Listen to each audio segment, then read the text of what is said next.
तो हेलो बच्चों, कैसे हो आप सभी। स्वागत है आप सभी का एक बार फिर से मेरे YouTube चैनल बायोनेक्टर्स एजुकेशन फाउंडेशन में। तो बच्चों, आज की वीडियो के अंदर हम बात करने वाले हैं प्लांट किंगडम चैप्टर से रिलेटेड आपके बहुत ही मोस्ट इंपॉर्टेंट टॉपिक, जिसका नाम है आपका जिम्नोस्पर्म और एंजियोस्पर्म, जैसा कि आपको स्क्रीन के ऊपर दिख ही रहा होगा। तो चलिए फटाफट से शुरुआत करते हैं अपनी वीडियो की और बात करते हैं उन दोनों टॉपिक्स के बारे में, जिम्नोस्पर्म और एंजियोस्पर्म के बारे में।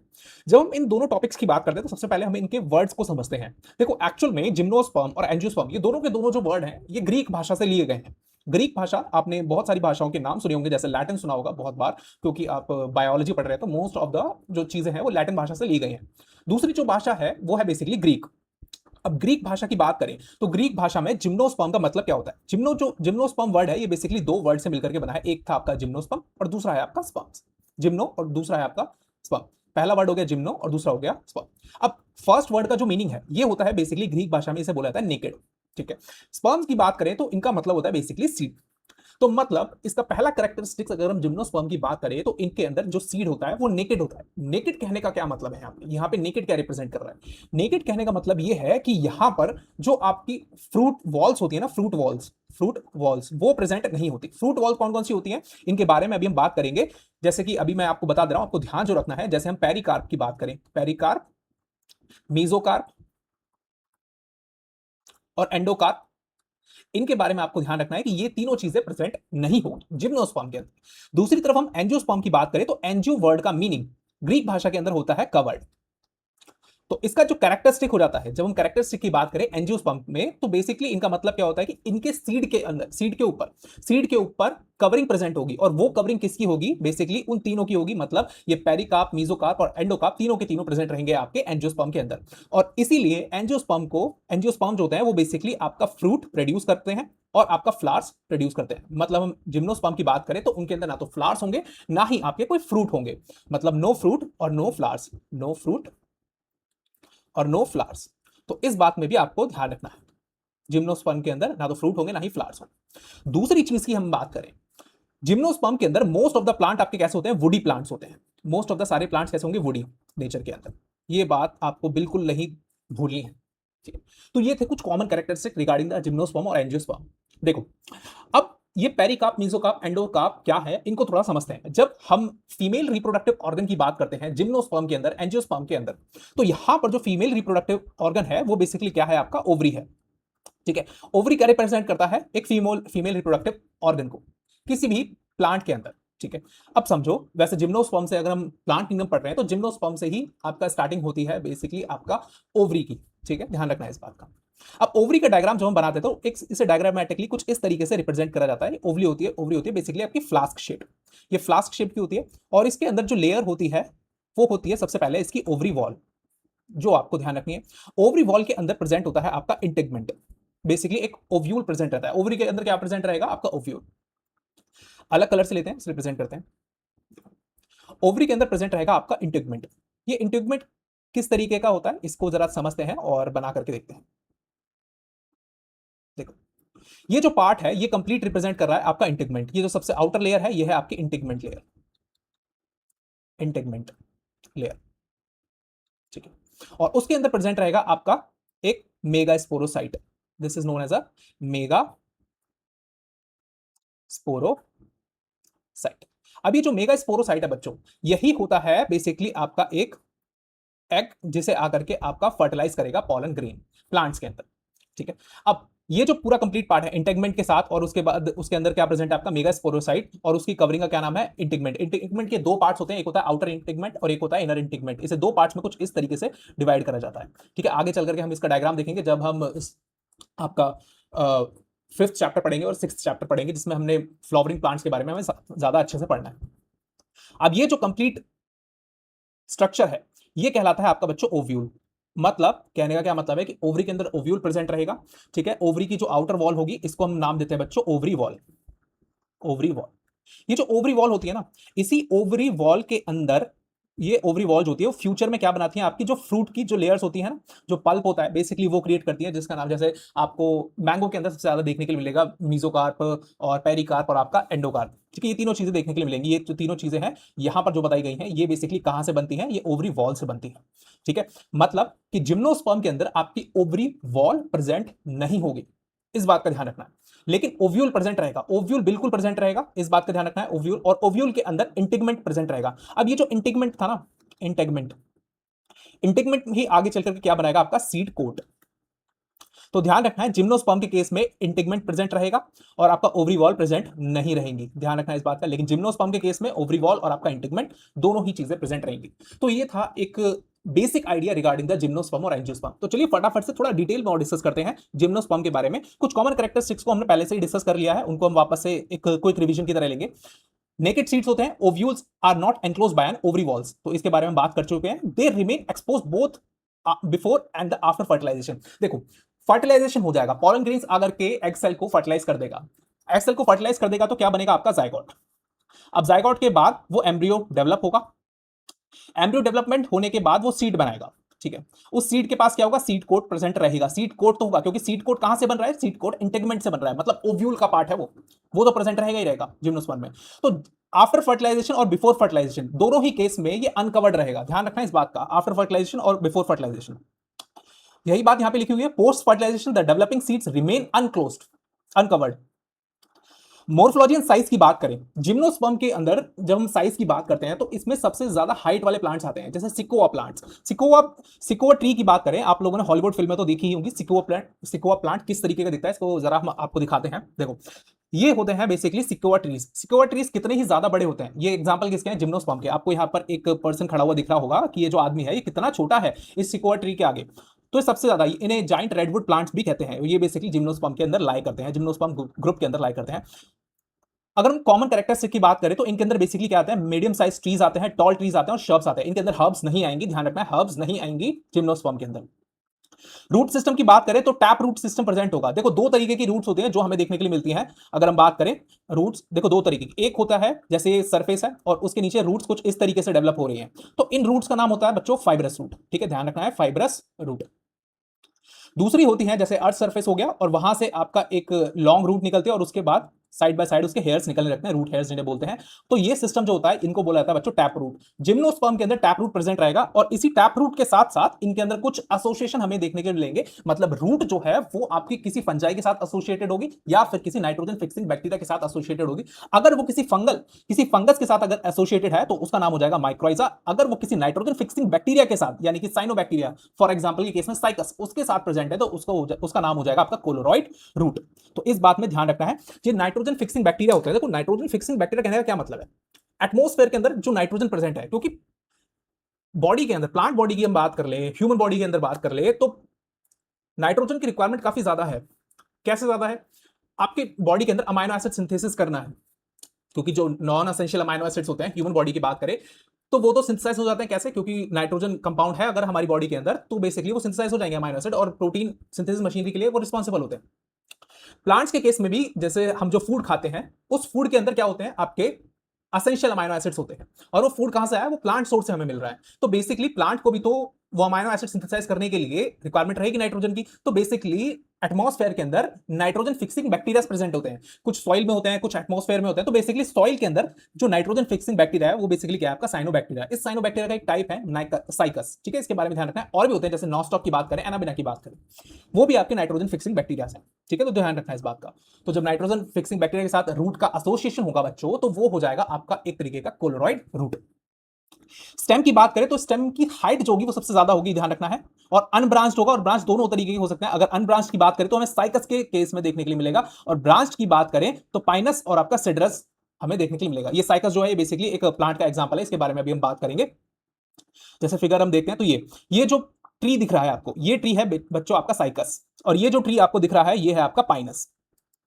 ये सबसे ज्यादा पता है कहां देखने के लिए मिलेंगे, जब आपको हिली एरियाज में जाओगे ना तो वहां पर चीड़ के पेड़ बोला जाता है ना, चीड़ के पेड़ बेसिकली यहां पर हिलीज एरिया जो होते हैं वहां पर ये पड़े हुए रहते हैं। तो जहां पर भी आपको पड़े हुए मिले तो समझ जाना कि आसपास इनके ट्रीज हैं, और बेसिकली वो जिम्नोस्पर्म फैमिली को बिलोंग करते हैं, ठीक है, जिम्नोस्पर्म ग्रुप को बिलोंग करते हैं प्लांट किंगडम के अंदर।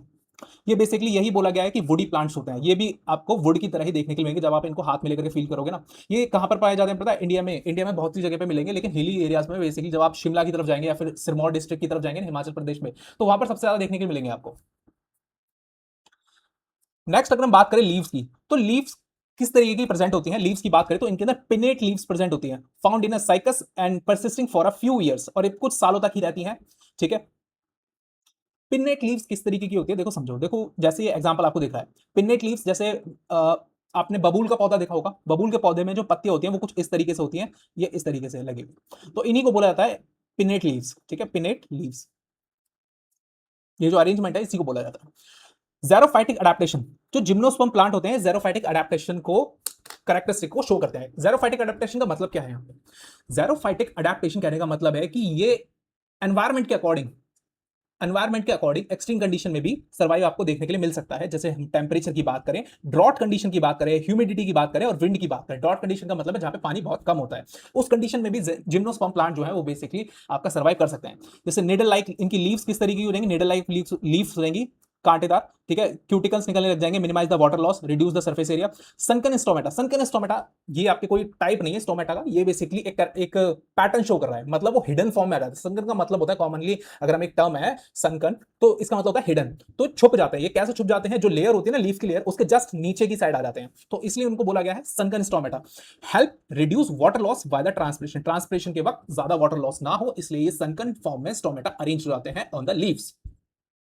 सो ये था जिम्नोस्पर्म के बारे में, और ये थे कुछ डायग्राम जिनके बारे में हमने जाना कि पाइनस किधर की साइड आपको मिलेंगे और साइकस आपको कहां देखने के मिलेंगे। सिकोआ प्लांट सबसे ज्यादा जो वर्ल्ड के अंदर जो सबसे ज्यादा साइज के प्लांट ट्रीज है ना, उनके अंदर इनका नाम गिना जाता है, जो सिकोआ ट्रीज होते हैं।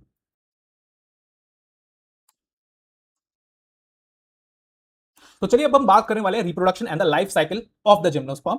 तो जिम्नोस्पर्म के बारे में, जिम्नोस्पर्म्स आर द हेटेरोस्पोरस। देखो हेटेरोस्पोरस और होमोस्पोरस क्या थे, थोड़ा याद करने की आप अगर कोशिश करोगे तो आपको समझ में आएगा। जब हमने टेरिडोफाइट्स के बारे में डिस्कस करा, टेरिडोफाइट्स के केस में क्या था कि बेसिकली एक स्टोर बिलाई प्रेजेंट थी, प्लांट्स जो थे उनके पास स्टोर बिलाई प्रेजेंट थी। अब वो स्टोर बिलाई जो थी उनके पास आपकी मेल स्टोर बिलाई, बेसिकली उस स्टोर बिलाई के अंदर क्या प्रेजेंट होते थे? आपके स्पोरोफिल्स। स्पोरोफिल्स कंटेन करते थे आपके स्पोरेंजिया को, स्पोरेंजिया कंटेन करता था आपका स्पोर्स, और जब वो स्पोर्स अपनी मैचुरेशन कंडीशन में इजेक्ट आउट होते थे स्पोरेंजिया में से, ठीक है, और वो आपके हेट्रोस्पोर्स हो सकते थे या फिर आपके होमोस्पोर्स हो सकते थे। तो देखो हेट्रो और होमो का मतलब क्या है? हेट्रो का मतलब होता है डिफरेंट, हेट्रो का मतलब हो जाएगा क्या? डिफरेंट, और होमो का मतलब हो जाएगा आपका सेम।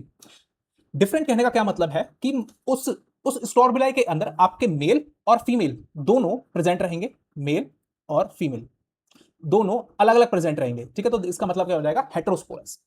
जब आपके मेल और फीमेल एक साथ प्रेजेंट हो, मेल और प्लस फीमेल एक ही स्टोर बिलाई के ऊपर प्रेजेंट हो, ठीक है, एक ही स्टोर बिलाई के ऊपर, तो वो हो जाएगा आपका होमोस्पोरस। तो इसके बारे में आपको ध्यान रखना है, बिल्कुल ध्यान रखना है, भूलना नहीं है। हेट्रोस्पोरस का मतलब क्या है? तो gymnosperms are the heterosporous, they produce two types of a haploid spore, microspore and the megaspore. ठीक है, अब एक जिम्नोस्पर्म प्लांट की बात करें तो जिम्नोस्पर्म प्लांट के ऊपर आपका एक मेल स्टोर बिलाई होता है और एक फीमेल स्टोर बिलाई होता है। मेल स्टोर बिलाई जो होता है उसको नाम दिया जाता है आपका माइक्रोस्पोरोफिल, और फिर उसी के अंदर प्रेजेंट होता है माइक्रोस्पोरोफिल के अंदर माइक्रोस्पोरेंजिया। माइक्रोस्पोरेंजिया कंटेन करता है आपका माइक्रोस्पोर मदर सेल, यानी कि एमएमसी, माइक्रोस्पोर मदर सेल। इनके अंदर मियोसिस डिवीजन होगा, मियोसिस डिवीजन होगा तो आपके हैप्लॉइड हैप्लॉइड स्पोर्स बनेंगे, उन स्पोर्स का नाम क्या है? माइक्रोस्पोर।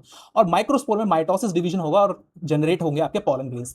तो ये था एक मेल स्टोर बिलाई के अंदर, एक जिम्नोस्पर्म प्लांट के अंदर प्रेजेंट होने वाले मेल स्टोर बिलाई के अंदर किस तरीके से डेवलपमेंट हो रहा है आपका पॉलन ग्रेन्स का।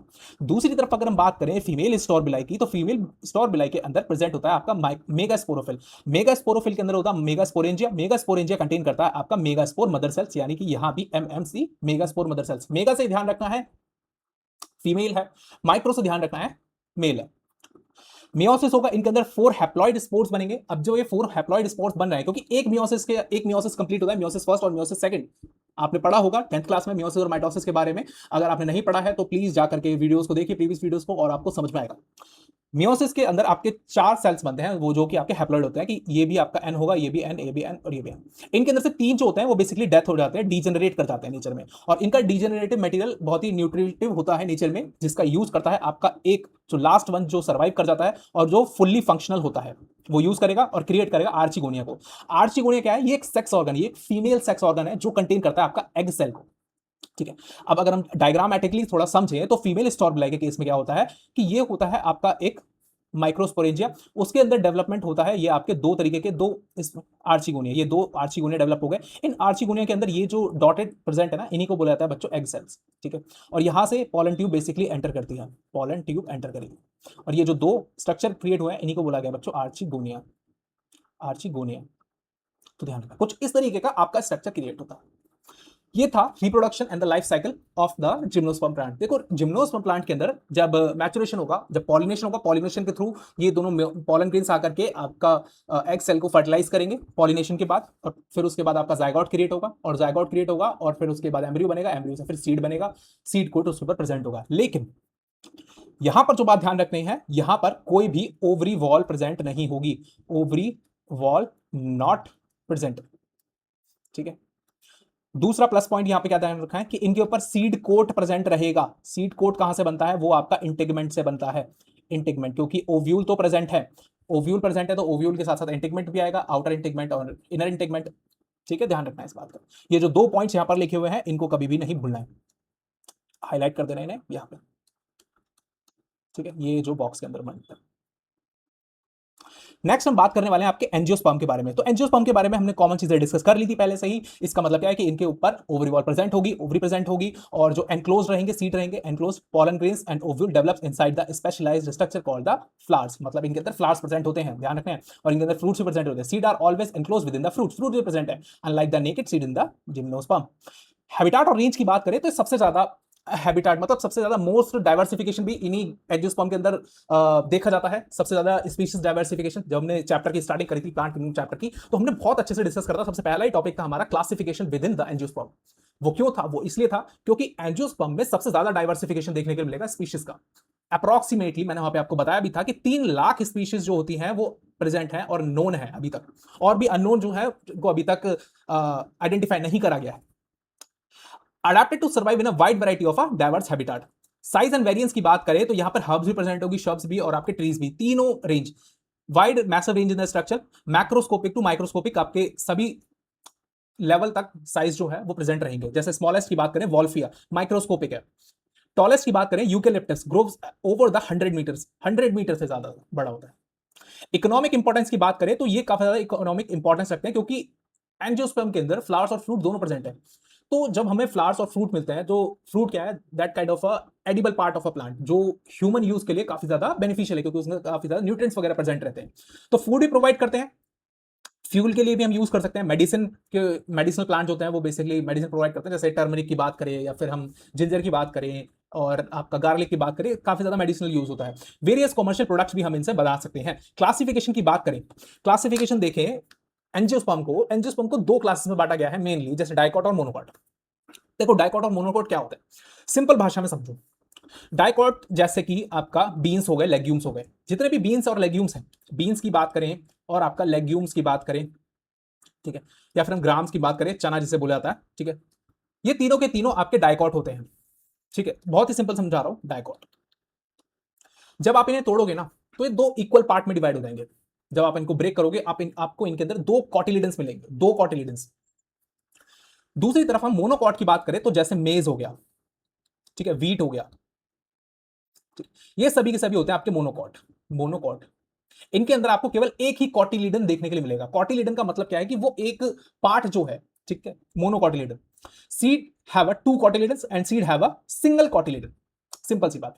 दूसरा जो पॉइंट है यहां पर आपको ध्यान रखना है कि जब आप इन्हें ग्रो कराते हो, जब इनके सीड को जर्मिनेट कराते हो, मोनोकॉटिलिडन्स के और फिर डाइकॉटिलिडन्स के, तो मोनोकॉटिलिडन्स में आपको 1 लीफ देखने के लिए मिलेगी, 1 लीफ, ठीक है, most of the time 1 leaf.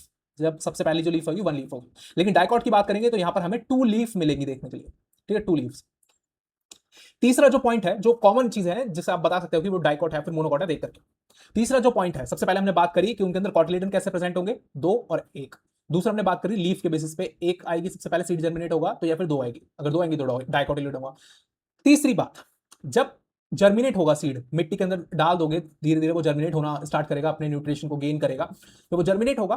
तो अगर वो सरफेस के ऊपर आपका कवरिंग को ले आता है, सीड कोट की कवरिंग को ले आता है, तो that means that is a dicot plant. Most of the cases, most of the cases में बता रहा हूं, 100% नहीं है, मोस्ट ऑफ द केसेस में हमें ये देखने के लिए मिलता ही मिलता है। ठीक है, ये हो गए 3 जो रफ कैरेक्टरिस्टिक्स होते हैं, रफ आइडेंटिफिकेशन होता है जिससे आपको पता लग सकता है। ठीक है, अब हम बात करते हैं कि एक्चुअल में जो साइंटिफिक बेसिस हैं जिनके बेसिस पे आप मोनोकॉट और डाइकॉट को डिफरेंशिएट कर सकते हो। देखो, सबसे पहले हम सीड की बात करें तो 1 कॉटिलिडन प्रेजेंट होता है। डाइकॉट के अंदर 2 कॉटिलिडन्स मिलेंगे, मोनोकॉट के अंदर 1 कॉटिलिडन्स। रूट सिस्टम की बात करें तो इनके अंदर फाइब्रस रूट प्रेजेंट होगी और डाइकॉट के अंदर आपके टैप रूट सिस्टम हमें देखने के लिए मिलेगा। वैस्कुलर की बात करें मतलब जाइलम और फ्लोएम, जाइलम और फ्लोएम आपके अरेंज होंगे एक रिंग फॉर्म में, किन के केस में, डाइकॉट के केस में, और स्कैटर्ड फॉर्म में यानी कि बिखरे बिखरे रहेंगे, जैसा कि आपको यहां पे दिख रहा है। और किस केस में हो रहा है, ये हो रहा है आपका मोनोकॉट के केस में। मोनोकॉट के केस में जो लीफ होती है, लीफ के अंदर वेनिशन, वेनिशन का मतलब होता है जो लाइनिंग होती है ना लीफ के अंदर आप देखते हो, इनको बोला था वेनिशन। तो यहां पर हमें पैरेलल वेनिशन देखने के लिए मिलेगा। लेकिन जब डाइकॉट की बात करेंगे तो डाइकॉट के अंदर हमें रेटिकुलेट वेनिशन देखने के लिए मिलेगा कुछ ब्रांचेस के साथ। कुछ इस तरीके से ये जो ब्रांचेस हैं ये अपने अपने वेनिशन को शो कर रही हैं, ठीक है। इनको बोला था वेनिशन, और ये किस टाइप का वेनिशन है, ये आपका रेटिकुलेट, मैं नाम लिख देता हूं ध्यान रखना, रेटिकुलेट वेनिशन, ठीक है। ये होता है लीफ में। अगर हम फ्लावर्स की बात करें, फ्लावर्स कैसे होंगे, ये मल्टीपल ऑफ 3 पेटल्स कंटेन करेंगे। कैसे, 1 2 3, 1 2 3। तो मल्टीपल ऑफ 3 ही होंगे हमेशा, ध्यान रखना है मोनोकॉट के केस में। लेकिन हम जब डाइकॉट के केस में भी बात करेंगे तो ये मल्टीपल ऑफ 4 और 5 हो सकते हैं, ठीक है। ये था कुछ basis of differentiation between the आपका मोनोकॉट और डाइकॉट, डाइकॉट और मोनोकॉट को आप किन किन पैरामीटर्स पे डिफरेंशिएट कर सकते हैं। तो this is all about the today's video and the today's topic. मिलते हैं नेक्स्ट वीडियो के अंदर, तब तक के लिए stay tuned with the Bionectors and please like share and subscribe the बायोनेक्टर्स।